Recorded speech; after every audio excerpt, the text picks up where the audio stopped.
I don't think it's about Brock. I think it's about the working environment of women within WWE. That was Lance Storm, and he's not alone. From backstage exposures and baseball bat threats to broken necks and billion-dollar lawsuits, WWE legends have finally broken their silence on Brock Lesnar. Affairs that destroyed marriages, confrontations that nearly turned violent, and allegations so disturbing they shook the entire industry. What these icons revealed will change everything you thought you knew about the Beast. The Janel Grant lawsuit.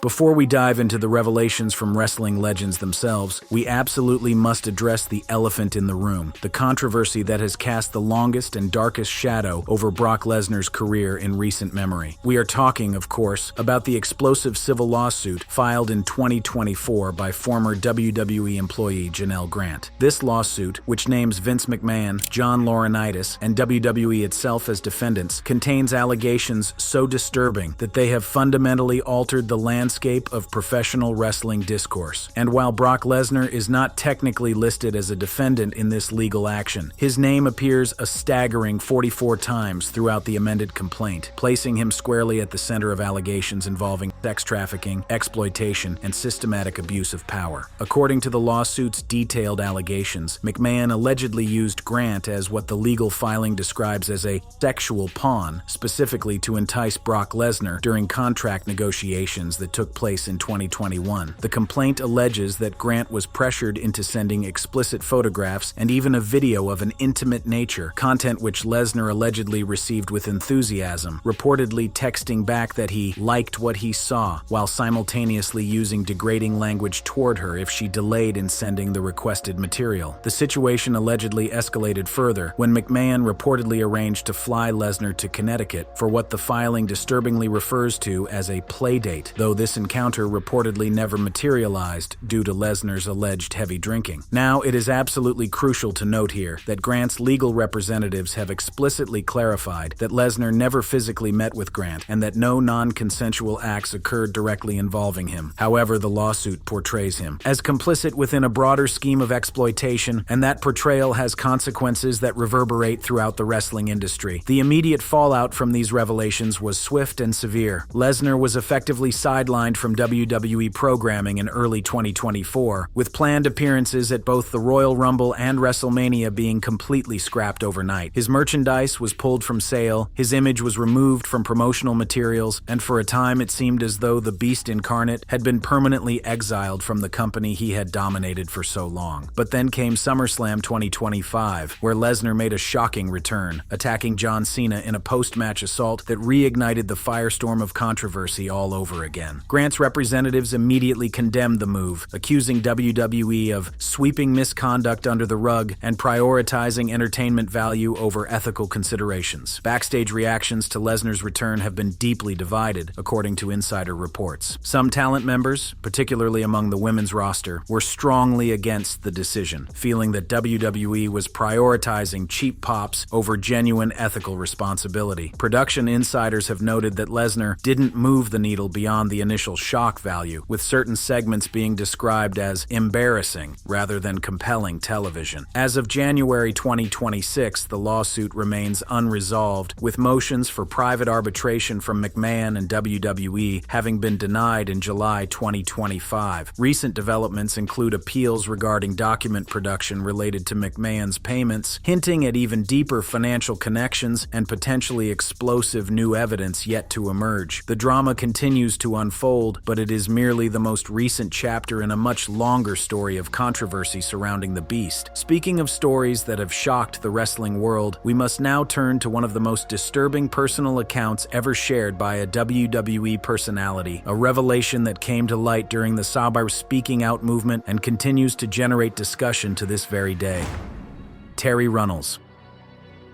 Former WWE manager and on-screen reporter Terry Reynolds dropped what remains one of the most jaw-dropping and disturbing revelations about Brock Lesnar's behavior during a Vice documentary that explored the darker side of professional wrestling. What Reynolds described was not some minor backstage disagreement or personality conflict. No, this was something far more serious, far more invasive, and far more indicative of the kind of environment that existed within WWE during those wild early 2000s years. Reynolds alleged that Brock Lesnar exposed exposed himself to her at a live event without any warning or consent whatsoever, leaving her feeling, in her own words, disrespected and uncomfortable in a way that stayed with her long after the incident occurred. The incident reportedly took place around 2002 to 2004 at the Insurrection pay-per-view event in London, England. According to Reynolds' account, which she has shared consistently across multiple platforms, including a 2020 KE on Sports podcast appearance and a 2004 PW Torch interview, Lesnar was backstage wearing nothing but a towel when he approached her and deliberately opened that towel to expose himself. The vivid and uncomfortable nature of Reynolds' description makes it clear just how violating this experience was for her, and she has emphasized repeatedly that this action was completely unsolicited and left her feeling genuinely violated in her own workplace. This story gained significant additional traction when it resurfaced during the 2021 Dark Side of the Ring episode, examining the infamous plane ride from hell incident, where Reynolds discussed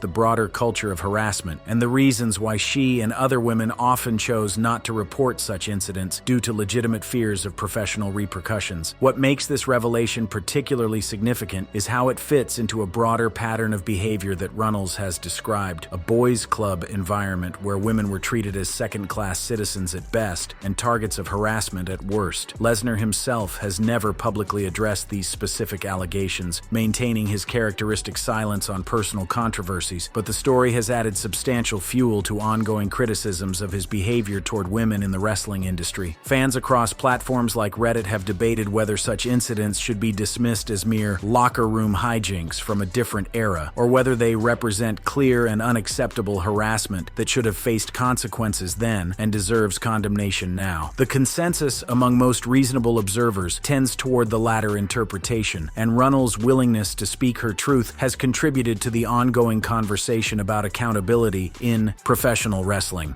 But Terry Reynolds was not the only woman to allegedly experience concerning behavior from Lesnar during his early career. Our next story takes us back even further to his developmental days in Ohio Valley Wrestling, where an incident so serious occurred that a legendary wrestling figure threatened Lesnar with physical violence to protect a young woman. Kenny Bolin and Jim Cornette on the OVW incident. Wrestling manager and podcaster Kenny Bolin has never been one to shy away from telling the unvarnished truth about what he witnessed during his years in the wrestling business. And when it comes to Brock Lesnar, Bolin dropped an absolute bombshell that paints a deeply troubling picture of the Beast's behavior even before he became a household name. The incident in question allegedly occurred back in 2001 at Ohio Valley Wrestling, WWE's developmental territory at the time, and it involved Lesnar and his then-girlfriend Nicole McLean, who performed under the ring name Sin. According to Bolin's detailed recounting of events on multiple podcast appearances, Lesnar allegedly physically violated McLean against her explicit wishes shortly after she had received a piercing, causing her significant distress and pain when she had clearly communicated that such contact was unwelcome. What happened next is the stuff of wrestling legend, and it involves one of the most colorful and outspoken figures the industry has ever produced. Legendary booker Jim Cornette, who was running OVW at the time and was known for his absolutely no-nonsense approach to maintaining order in his territory, reportedly confronted Lesnar directly about the incident. And when we say confronted, we mean that Cornette allegedly threatened Lesnar with a baseball bat, screaming that he would blow his fucking head off if Lesnar ever returned to the territory. This was not empty bluster from Cornette, a man whose volcanic temper and willingness to back up his words with action was already legendary throughout the wrestling world. The result was Lesnar's temporary banishment from OVW, a serious consequence that highlighted just how seriously the incident was taken by those in positions of authority. Bolin has shared this story numerous times across various platforms, and his consistency in the retelling lends it significant credibility. He has emphasized that McLean explicitly refused the contact before it occurred, making the subsequent violation all the more troubling. Cornette himself has corroborated elements of this story in his own commentaries, describing Lesnar as a hot-headed newcomer who desperately needed to be reined in before his behavior spiraled completely out of control. While no legal action ever followed this incident, it has resurfaced repeatedly in wrestling lore, particularly amid Lesnar's more recent scandals, with podcasters and commentators using it to illustrate what they describe as early red flags in Lesnar's pattern of behavior toward women. The incident stands as a stark reminder that the wild, largely unregulated world of developmental wrestling in the early 2000s was a place where figures like Bolin and Cornette often had to enforce their own form of justice justice to protect those who could not protect themselves. While these allegations paint a disturbing picture, they are not the only personal entanglements that have generated controversy around Brock Lesnar. Our next story comes from a man who experienced Lesnar's impact on his personal life in a completely different but equally painful way. Marc Mero. Former WWE Intercontinental Champion Marc Mero occupies a unique position in the Brock Lesnar controversy, not as someone alleging misconduct, but as someone whose personal life was irrevocably altered by the Beast's romantic involvement with his then-wife Sable. For those who may not remember, Sable, whose real name is Rena Greek, was one of the biggest female stars in WWE during the late 1990s Attitude Era, and she was married to Marc Mero, a talented wrestler in his own right who had made the transition from WCW to WWE. What Mero has revealed about discovering the affair between Sable and Lesnar provides a deeply personal glimpse into the human cost of backstage entanglements in professional wrestling. In multiple interviews, Mero has been remarkably candid about the discovery and its aftermath. Well, you know, I eventually found out that it was Brock Lesnar. I mean, it was pretty obvious they were driving together and spending a lot of time together.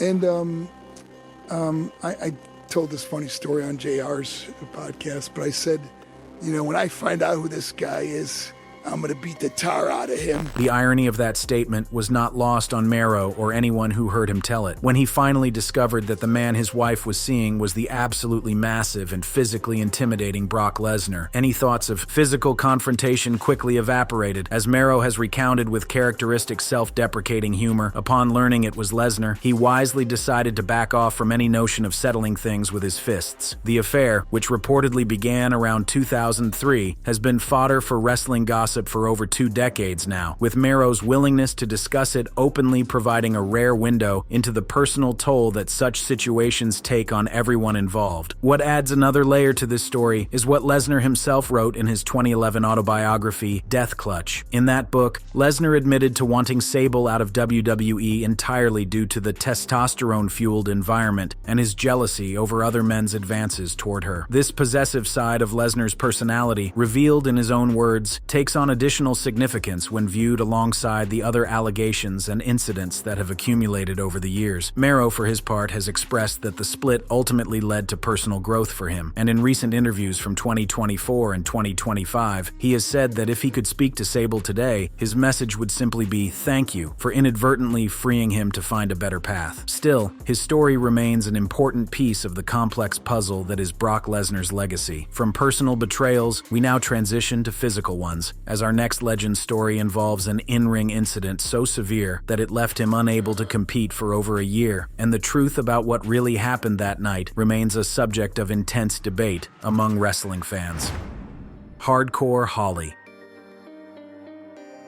The feud between Hardcore Holly and Brock Lesnar carries with it a weight that goes far beyond typical wrestling rivalries, because this particular conflict resulted in genuine, serious, career-threatening physical injury. The year was 2002, and Brock Lesnar was still in the relatively early stages of his meteoric rise through WWE. During a match on SmackDown, Lesnar attempted to execute a powerbomb on Holly, and something went terribly, terribly wrong. The result was a broken neck for Hardcore Holly, an injury so severe that it required surgery and sidelined him from competition for an agonizing 13 months. For a professional wrestler whose livelihood depends entirely on his ability to perform physically, 13 months might as well be a lifetime. When Holly returned to WWE programming, he wasted no time in cutting promos that called out Lesnar, declaring that Lesnar had made a mistake by not finishing him off when he had the chance. The intensity of Holly's words suggested genuine animosity, the kind of heat that transcends scripted storylines and enters the realm of real-life resentment. And here is where the story takes a fascinating and somewhat controversial turn. In his autobiography, The Hardcore Truth, Holly made a startling admission. He had deliberately sandbagged the powerbomb, intentionally making his body difficult to lift as a form of hazing against the young, rocket-strapped rookie. This practice of veterans testing newcomers through dangerous in-ring sabotage was unfortunately common during that era, but Holly's version of the test backfired catastrophically when when Lesnar, struggling to lift the resisting veteran, dropped him awkwardly onto his head and neck. In a 2015 interview with Wrestling Inc., Holly provided additional details about the spot, explaining how Lesnar's attempt at a powerbomb reversal combined with Holly's resistance created the perfect storm for disaster. Holly fractured vertebrae in his neck and required extensive surgery to repair the damage. While he has taken partial responsibility for his own role in the incident, he has also noted that Lesnar's relative inexperience at the time contributed to the severity of the outcome. Fans who have analyzed the footage, which remains available on YouTube, can see Lesnar visibly struggling to lift the sandbagging Holly before the drop that changed everything. Some fans have called the injury cathartic justice for Holly's attempt at hazing, while others view it as a tragic example of how dangerous old-school wrestling traditions could be. Either way, the incident fueled their subsequent in-ring rivalry, including a 2004 match where Holly specifically targeted Lesnar's neck in what can only be described as scripted revenge with very real emotion behind it. Physical confrontations inside the ring are one thing, but Brock Lesnar's controversies extend beyond matters of bodies and bumps. Our next legend addresses a different kind of controversy entirely, one that questions the very foundation of Lesnar's supposedly natural physical dominance.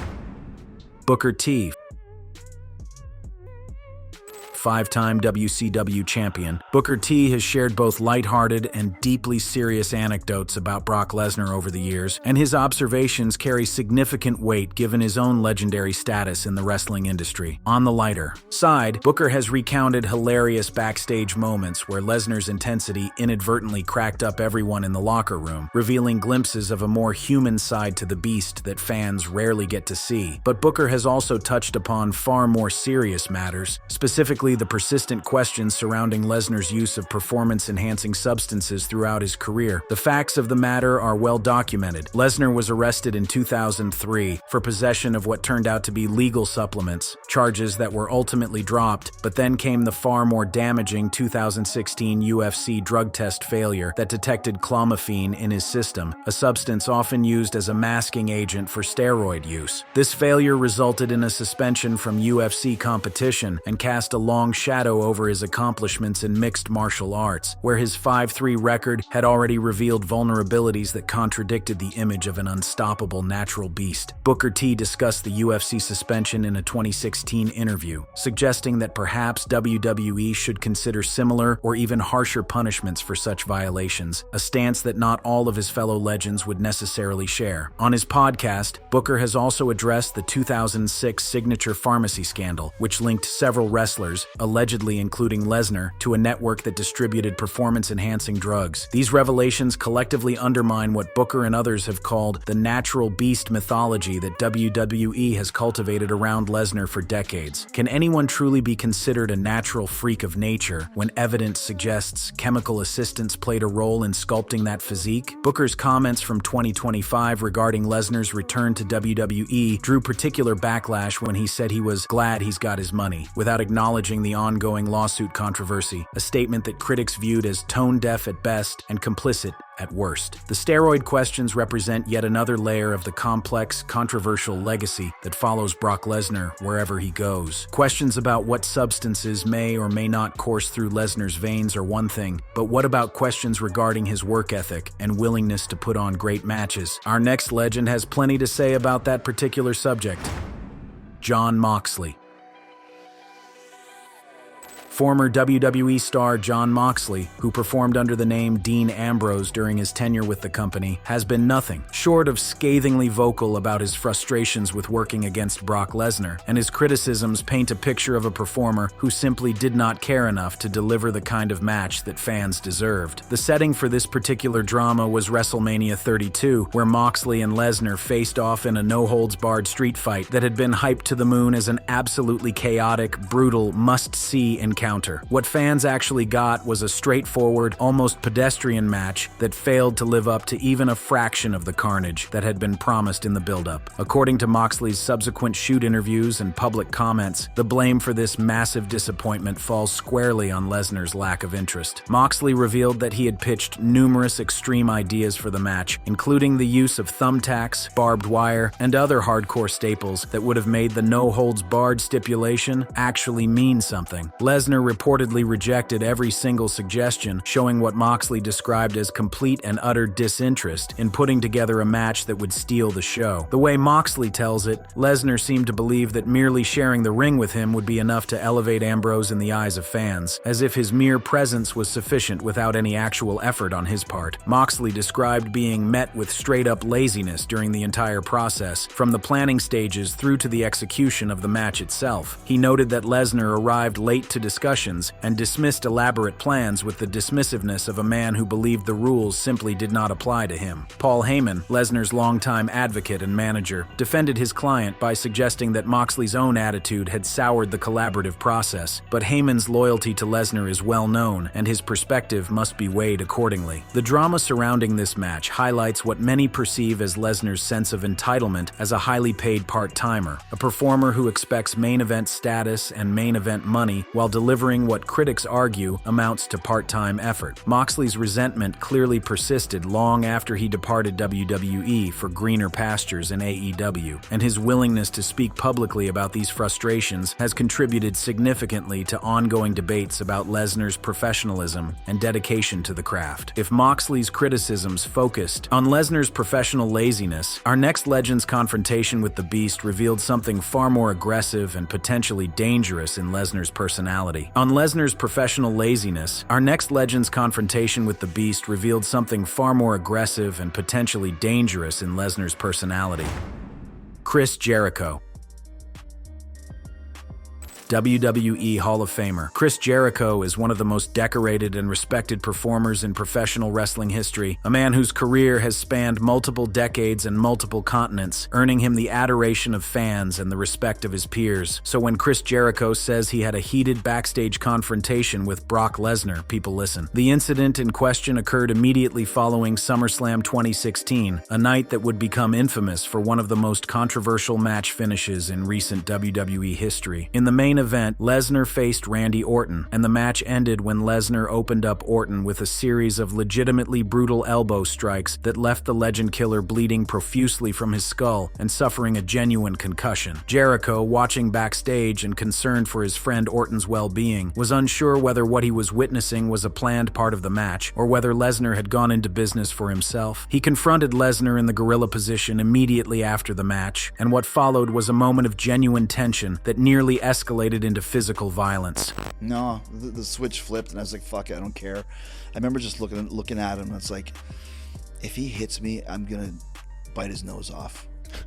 And he would have killed me. Like, thankfully, we didn't get in a fight. According to detailed accounts of the confrontation, things escalated quickly. Lesnar reportedly shoved Jericho and used homophobic slurs before mockingly kissing Jericho on the forehead and daring him to either hit me or kiss me. The pair nearly came to blows before being physically separated by Triple H and Vince McMahon himself. Jericho later clarified that his intention had been to check on Orton's safety rather than to start a fight, but Lesnar's aggressive response transformed a moment of concern into a potential backstage brawl. Orton himself confirmed afterward that the bloody finish had been scripted, but admitted that Lesnar's stiffness had gone too far, causing more damage than intended. The incident exposed real tension over Lesnar's willingness to blur the lines between performance and genuine violence, and it highlighted the intimidating presence that allows Lesnar to operate by different rules than his colleagues. Chris Jericho is far from the only legend to have experienced real-life tension with Brock Lesnar. Our next story involves arguably the most legendary figure in WWE history, a man whose very presence commands respect, and even he found himself at odds with the Beast. The Undertaker. When we discuss legendary figures in WWE history, no name looms larger than The Undertaker. The dead man's 30-plus-year career established him as the conscience of the locker room, the final boss of WrestleMania, and the living embodiment of respect for the wrestling business. So it speaks volumes that even The Undertaker had real-life heat with Brock Lesnar over issues that transcended their on-screen rivalry. The core of The Undertaker's frustration reportedly centered on Lesnar's part-time status and what the Phenom perceived as laziness that disrespected respected the full-time performers who were grinding night after night, while Lesnar collected massive paychecks for sporadic appearances. The tension between these two giants reached a visible peak in 2015 when, following a match where Undertaker cost Lesnar a victory, a backstage brawl erupted on Raw that was intense enough to clear the locker room as these two behemoths traded legitimate blows. The sight of two of the most physically imposing performers in wrestling history going at it for real was enough to scatter everyone else in the vicinity, a testament to the genuinely dangerous nature of the confrontation. The Undertaker's old-school dedication to the business, his belief in paying dues and earning your spot through hard work and sacrifice, clashed fundamentally with what he perceived as Lesnar's entitled attitude toward his privileged schedule and premium compensation. Of course, the two men share a history that complicates their relationship in unique ways. It was Brock Lesnar who ended The Undertaker's legendary undefeated WrestleMania streak at WrestleMania XXX, a shocking moment that sent shockwaves through the wrestling world and fundamentally altered both men's legacies. While there was reportedly mutual respect for what they accomplished together in the ring, the backstage tensions over Lesnar's work ethic and compensation cast a shadow over their professional relationship. The Undertaker represents everything that old-school wrestling values stand for: dedication, sacrifice, loyalty to the business, and respect for those who came before. In Lesnar, he saw someone who had been handed opportunities that others would kill for, but who approached those opportunities with what The Undertaker viewed as insufficient gratitude and effort. The Undertaker was not the only giant who found himself frustrated with Lesnar's attitude. Our final Legends story involves a man who literally helped make Brock Lesnar look like a monster, only to feel that his contributions were never properly appreciated. Big Show. Paul White, better known to wrestling fans as Big Show, is a legitimate giant whose career has been built on making other performers look incredible through his willingness to take massive bumps and sell like his life depended on it. When he speaks about his frustrations with Brock Lesnar, those words carry the weight of someone who genuinely helped build the Beast's early career mythology. Big Show has expressed that he felt deeply unappreciated by Lesnar, despite putting him over multiple times in spectacular fashion, taking bumps that no man his size should ever have to take in service of elevating a younger star. Consider what Big Show sacrificed for those matches. He took a superplex that literally collapsed the ring, one of the most iconic visual moments of that era. He was lifted impossibly high on a forklift in segments that could have ended catastrophically if anything had gone wrong. These were not safe, comfortable bumps. These were the kind of high-risk maneuvers that shorten careers and break bodies. Big Show has credited Lesnar for inadvertently reviving his career by specifically requesting to work with him, acknowledging that their big man battles produced genuinely destructive classic moments that fans still talk about today. However, that acknowledgement comes with a significant caveat. Despite all of his efforts and all of his physical sacrifices, Big Show has said that he felt Lesnar showed a complete lack of gratitude for everything he did to make those matches successful. The veteran's efforts to elevate the younger star were met not with appreciation, but with what Big Show perceived as indifference or even dismissiveness. This dynamic, where a veteran gives everything to build a rising star only to receive nothing in return, is unfortunately common in wrestling, but it stings particularly when the beneficiary of that generosity is someone like Lesnar, who had every opportunity in the world handed to him from the very beginning. Big Show's frustrations speak to a broader pattern of behavior that multiple legends have identified. Brock Lesnar, for all his natural gifts and championship accomplishments, appears to many who have worked with him as fundamentally self-centered, ungrateful for the shoulders of giants upon which his career was built. If you enjoyed this video, please click on any of the cards on your screen.